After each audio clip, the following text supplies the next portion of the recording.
Okay, we're going to do a stem stitch. This is a pretty simple stitch, and again, I'm self-taught, so you're going to come in through the back of the felt, and you're going to take a stitch.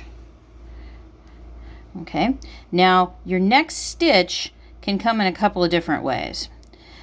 I tend to I go about half of the way, the length of the previous stitch, and then go halfway into the previous stitch.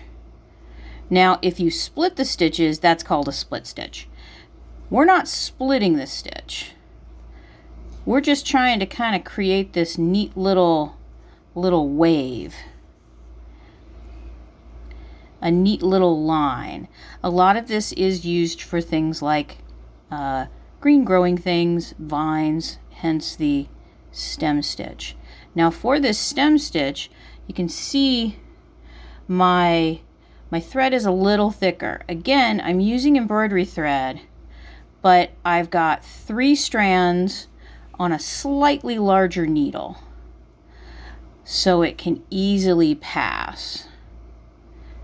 And what I'm doing when I'm stitching is I'm going about half the length of the stitch out, pulling through, and then I use the point of my needle to find the middle. I'm kind of aiming for underneath the previous stitch.